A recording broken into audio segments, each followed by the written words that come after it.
आप समझते हैं कि ये पाप नहीं बनता।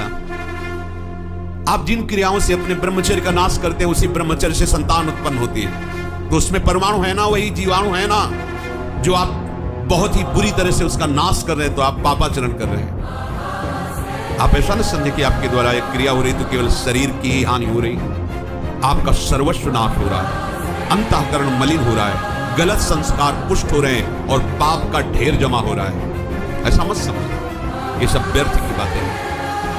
आपका अंतःकरण ऐसा मलिन होता चला जाएगा कि एक दिन आपको अंतःकरण से उपदेश मिलने लगेगा कि ऐसे शरीर का त्याग कर दो, किस काम का।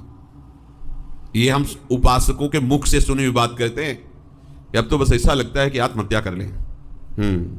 पहुंचा दिया। भगवान क्या करें? वैरिणम, देखो दुश्मन ने कैसा जाल रचा कि आप अपने आप सोचने लगे कि मैं अपने शरीर का नाश कर दूं और दुर्गति, आत्मनन गति जाए। ये क्रम जब तक चलता रहेगा तब तक ये पाप कर्म रुकेगा नहीं। आप अपने क्रम को रोकिए। एकांत आपका बहुत पवित्र होना चाहिए, ध्यान दीजिए। ऐसा मत समझो कि कोई डांट नहीं रहा, कोई देख रहे, सब देख रहे, देखने वाले देख रहे, पर वो इसलिए नहीं बोल रहे कि जब तक आप छोड़ने की चेष्टा नहीं करोगे चुप रहेंगे। भगवान देख रहे हो क्या बोल रहे हैं आपसे, वो बोल रहे हैं, मान रहे हो क्या? तो जब रोगे, चिल्लाओगे, पिटोगे, जब फिर अपने आप तुम्हें समझ में आएगा कि आज्ञा पालन करना ही अनिवार्य है। अगर एकांत केवल रहने से भगवत प्राप्ति हो जाती तो सियार, बिल्ली, चूहा ये सब बिल में रहते, इनको भगवत प्राप्ति हो जाती। मन को मार करके शास्त्र और सदगुरुदेव की आज्ञा में जिसने जीवन बलिदान कर दिया, जीवित मर जाए उलट आप में क्षमा, ये कोई खिलवाड़ समझते हैं परमार्थ का मार्ग। जब तक गुरु आज्ञा का पालन नहीं तो जान ही नहीं पाओगे परमार्थ किसे कहते, केवल बकवास। परमार्थ ऐसे कभी किसी संत का वचन मानकर उनका अनुसरण नहीं किया, उनकी आज्ञा में नहीं रहे, उनकी परिचर्या नहीं की, उनकी दास्ता नहीं स्वीकार की, ऐसे ही तुम्हारे अंदर ज्ञान विज्ञान झलक जाएगा, ऐसे ही भगवतानंद आ जाएगा। खिलवाड़ समझते हो?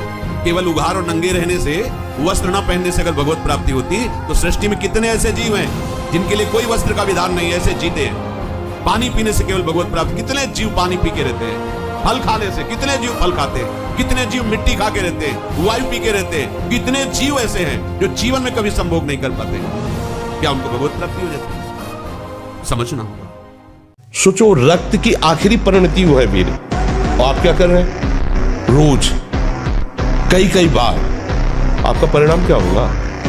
अगर रोज वो खून निकाला जाए तो आदमी की हालत क्या हो जाए? खून की आखिरी परिणति है।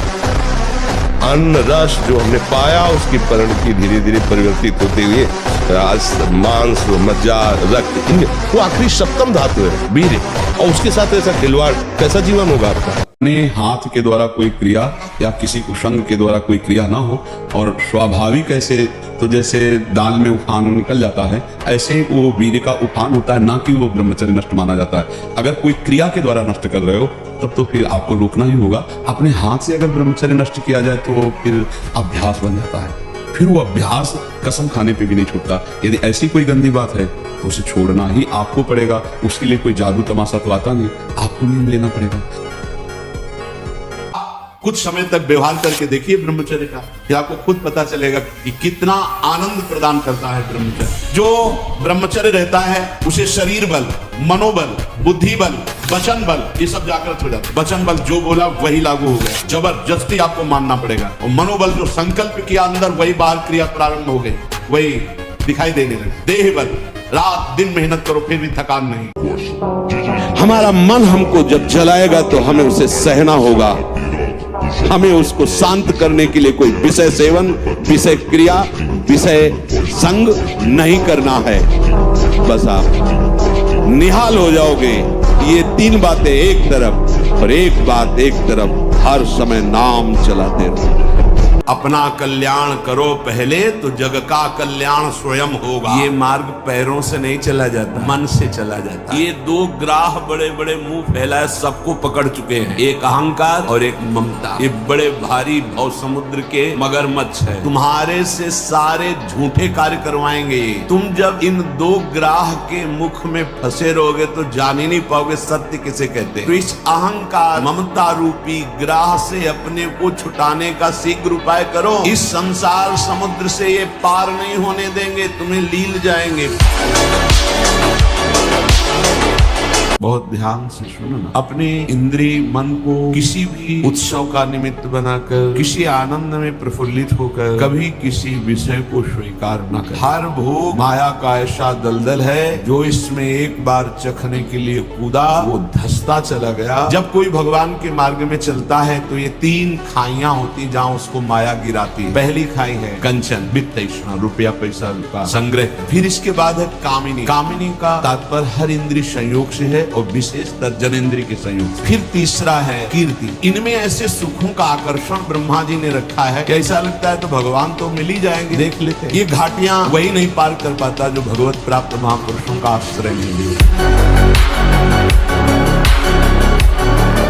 जब हम बहुत उपाय करके देखें कि मन हमारा नहीं रुक रहा, तो उसको रोकने का एक नया उपाय आपको बताए हम। छोड़ दो राधा, जा तू जा, देखते तू क्या कर लेगा। मेरी बिना स्वीकृति के तू कुछ नहीं कर पाएगा। जा राधा राधा, वो राधा में लगेगा।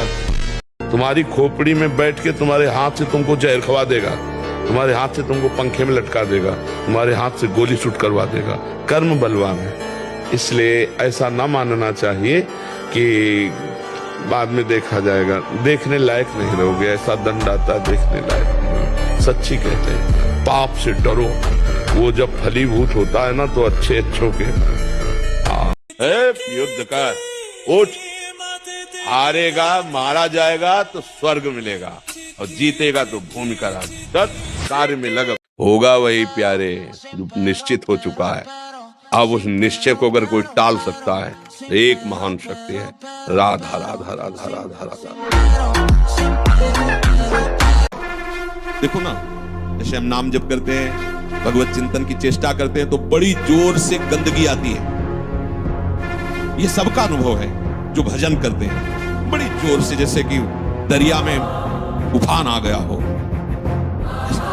एक से गंदी मतलब जो आपको भी लगेगा कि यार ऐसी बात कैसे हो सकती है। बिल्कुल घृणित, वो आराध्य देव पर घृणित भाव, वो अपने गुरुदेव पर घृणित भाव, वो कुछ भी डरना नहीं, तो समझना ये आपके है। तो आपको लगेगा कि कितना नीच हूं, कितना गंदा हूं, क्या क्या सोच रहा हूं, कैसे, मतलब कुछ नहीं, समझना बिल्कुल तटस्थ भूमिका होनी चाहिए। मैं थोड़ी सोच रहा हूं जैसे गंदी नाली की कीड़े की तरह मन इंद्रिया भोगों में रहे, अभी गंदगी फेंक, बिल्कुल तटस्थ। अरे मैं प्रियाजू के लिए क्या सोच रहा हूं, मैं लालजू के लिए क्या सोच रहा हूं, और मैं गुरुदेव के लिए क्या, बिल्कुल नहीं।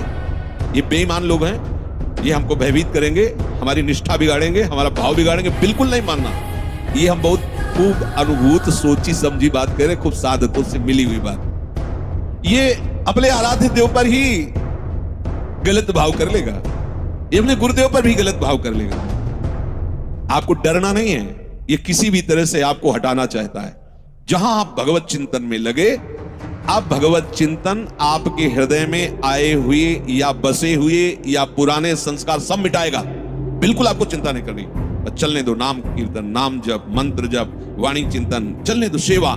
ये जितनी गंदगी, चुप रहो, देखते रहो, उबने की जरूरत नहीं, खिन्न नहीं होना, ना हर्षित होना है। दोनों बात समझ, खिन्न हो गए तो वो टिक जाएगा, ऐसा नहीं है। उसमें गंदगी जब धुलाई हो रही तो निकलेगी सब बाहर, शांत एकदम। बहुत गंभीर होना चाहिए उपासक इस स्थिति वाले को।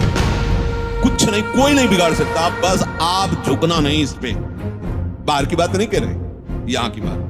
आप उदास मत होना, आप निराश मत होना, और आप इनके आगे झुकना नहीं, दुष्टों के समुदाय के आगे। एक से एक पेशगी देंगे, आपको निराश करने की चेष्टा करेंगे, आपको ऐसा कर देंगे कि लगेगा भी इस भोग के बिना तो हम जी नहीं सकते, अब ये भोग भोग ले, फिर भगवान मिले या ना मिले। झुकना मत इनके आगे। ये दुष्ट प्रवृत्तियां आपको रौंदने की चेष्टा कर, और आप तभी नहीं झुकेंगे जब मत परायण भगवदास। अगर भगवदास तरेली तो बातें बोलते रहो, कुछ नहीं होने वाला, वो अपने आप वहीं आपको आकर्षित कर लेंगे। एक मन अन्न अच्छा, स्वादिष्ट और बलशाली जब पचा लेते हैं, तब एक बार संतान उत्पन्न करने का वो शरीर में आता है, जिसे सप्तम धातु वीर कहते हैं। अभी बच्चे हैं, इनको तो पता है नहीं, उनको तो कुछ ऐसा लगा कि सुख है, बस किए जा रहे हैं और हालत नहीं हो रही। जो बच्चे गलत चेष्टाएं करते हैं वो खुद देखें उनकी हालत क्या है। मरना तो एक बार है ना, मरोगे तो है ही है ना, है? फिर डर काहे को रहे हो? काहे को? हम तुम्हें पक्की बात कह रहे हैं, अगर गोली लगनी है तो तुम्हारे हाथ से तुम्हारी गोली लग जाए, अगर नहीं लगनी है तो चाहे पूरा फोर्स खड़ा हो जाए तुम्हारी एक खरोच नहीं आएगी। उसका विधान बहुत बड़ा होता है। मैंने आज तक जो भी कोई कार्य करना चाहा उसमें मैं अपनी गलतियों के कारण असफल रहा। प्रभु अब मैं अंदर से इतना हार चुका हूं कि नहीं, हारना तो नहीं, ये शब्द मनुष्य जीवन में नहीं लाना चाहिए। 1000 बार हारेंगे तो भी अविनाशी के बच्चा है, हम जीतेंगे। ये हमारी कमजोरी क्या है? हम क्यों हार जाते हैं? हम यहाँ से कमजोर, फिर उसमें लड़ो, फिर लड़ो, एक दिन जीत जाओगे, एक दिन जीत जाओगे। झुकना नहीं, टूटना नहीं, माया का कार्य है झुका देना, रौन देना और पश्चाताप मत करना। प्राय कहा जाता है प्रायश्चित करो, पश्चाताप। हमारे पास समय नहीं है, राधा राधा राधा सब हो गया, पश्चाताप बढ़ा गया। घुटने नहीं टेक सकता, हार नहीं सकता। मैं भगवान का दास हूं, अविनाशी का बच्चा हूं, तुम गिरा नहीं सकते। कितनी बार गिराओगे, जितनी बार गिराओगे उतनी बार हम बलवान होंगे। मुझे गलत आचरण नहीं करना, मर सकता हूँ, गलत आचरण नहीं कर सकता। मैं गलत मार्ग में नहीं जा सकता, भले खड़ा रहूं यहीं। अगले जन्म में हमें रास्ता मिलेगा तो चलूंगा, पर मैं पीछे नहीं हटूंगा। हारने पर एक जोश पैदा होता है कि अब की बार तो मैं परास्त हो गया, लेकिन अब की बार ऐसा उठूंगा कि मुझे परास्त नहीं कर पाएगा। तो मन भोगों में जा रहा है, सबसे बड़ा दुश्मन मन है। जैसे मानो काम है, अगर काम आपके अंदर अपना अधिकार कर लिया, फिर मतलब पशु में और आप में अंतर नहीं रहेगा। जैसे पशु ये नहीं देखता कि ये हमारे क्या रिलेशन में लगते हैं, हमारा क्या संबंध, उन्हें देखता वो। ऐसे ही जब काम आ जाता है, बोले अंधों में अंधा, मतलब बड़ा अंधा कौन है? बोले जिसके अंदर काम ने व्याकुलता पैदा कर, और वो कुछ भी कर सकता है, मतलब अब उसमें ये कर सकता है, ये कर सकता है, ये नहीं, वो कुछ भी कर सकता है। आप समाचारों में सुनते हैं, लोक में देखते हैं, वो संभल नहीं पाए, काम ने अधिकार कर लिया, सर्वनाश कर दिया। हम भोगों का चिंतन करते हैं तो हमें भोगों की आसक्ति प्रकट होती, फिर संग करने का मन होता है। संगास तेषु उपजायते। जब हम विषयों का चिंतन करते हैं तो विषयों का संग करने का, विषय भोगने की इच्छा प्रकट होती है। जहां विषय भोगने की इच्छा प्रकट हुई, कामराज हृदय में छा गया। संगात संजायते काम, और कामना जब बढ़ी तो सब मूढ़ता छा जाती, स्मृति नष्ट हो जाती। हम कौन है, हमारा क्या कर्तव्य, हम क्या कर रहे हैं। सच्ची मानिए बहुत निकृष्ट काम। वो इतना चतुर है मन कि आपको 1 सेकंड के कम हिस्से में स्वीकृति लेके क्रिया में उतार देगा। क्रिया का मतलब बाहरी ही नहीं, अंदर पूरा मनोराज्य शुरू कर देगा और आप फंसे हुए उसी में डोलते रहेंगे। चतुर उपासक हो। चतुर कौन? रामे भजे थे चतुर नर, राधा राधा राधा राधा।